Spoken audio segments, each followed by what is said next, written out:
Okay, can I just quickly get in the Economist on the show as well? And I'm just going to put my focus over the next 10-15 minutes on income tax, the rejig that we are seeing, and what this means for the middle class in this country. Dr. Suyash Bhatt is an economist, director at AFTI, joining us on the broadcast. Professor Nilanjan Banik is a senior economist joining us as well. Thank you very much. Dr. Bhatt, let me come to you first.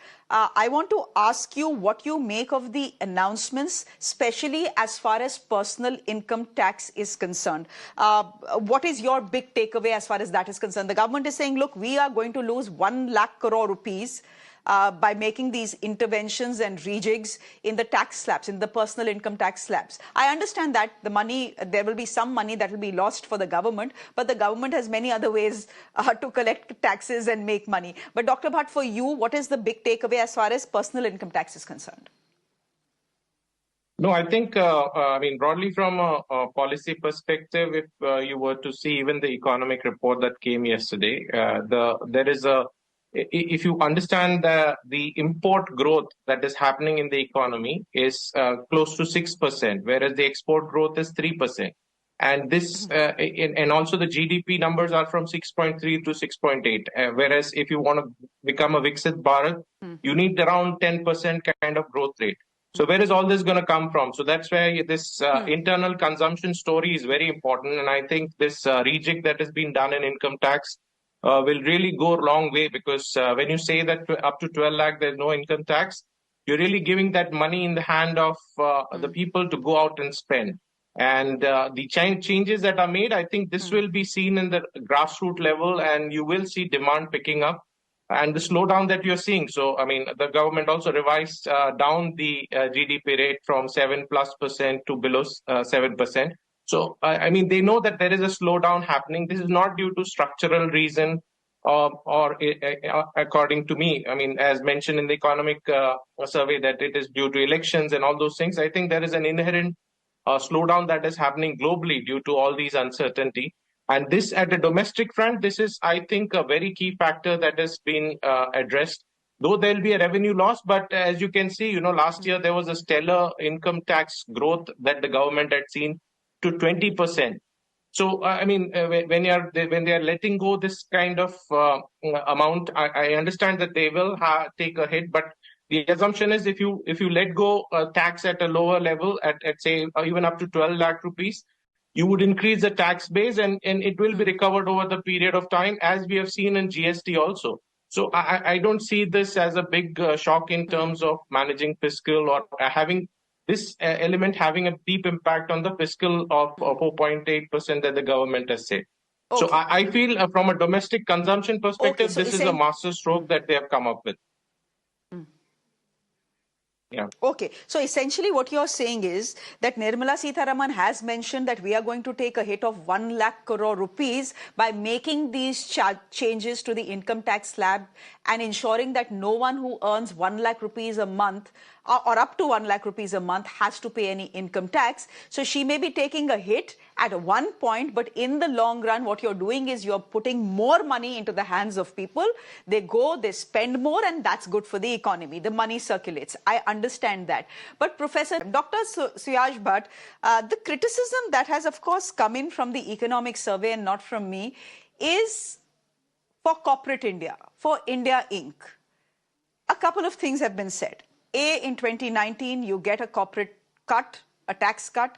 Your tax comes down to 22%. The hope is that you'll put in investment, which will generate manufacturing, which will generate employment. That didn't happen.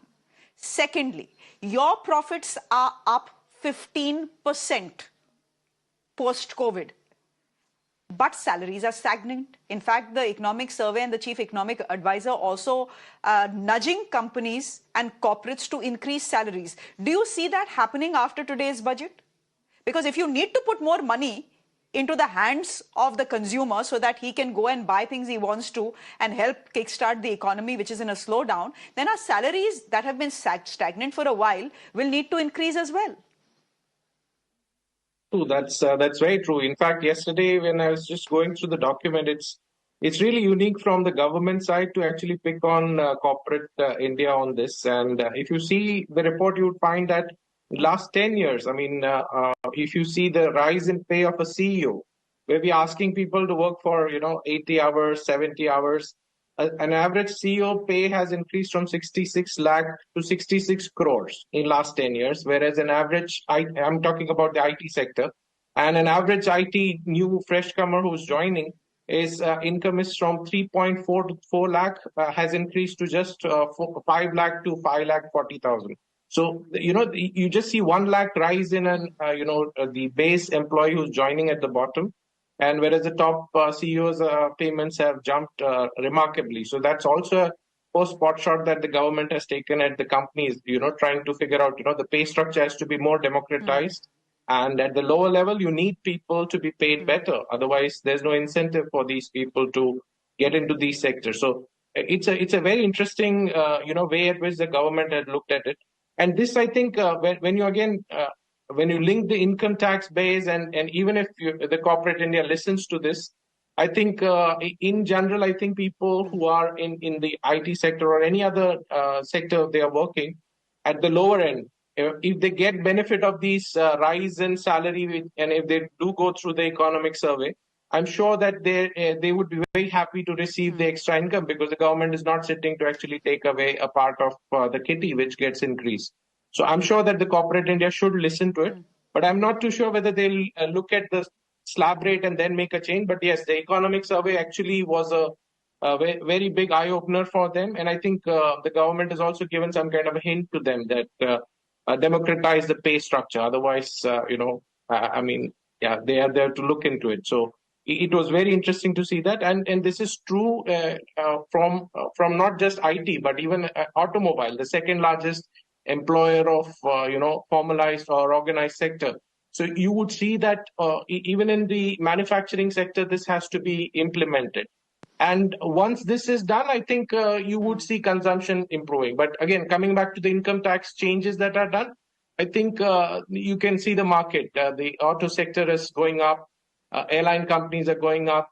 Your tourism companies are going up. So there's an immediate, the consumption story is playing out. All the FMCG sector, real estate. So this is something like a sweet spot. And I think they have figured out that if they really want to keep the engines of economy growing, you need to give money back to people so that the consumption story is intact. Because in the global market, I think in next 1 or 2 quarters, you'll find a lot of headwinds due to what's happening in US and other places. So the only way you can save your economy from all these headwinds is, go look inward and boost the consumption story at the domestic level. And that's what I think the government has done.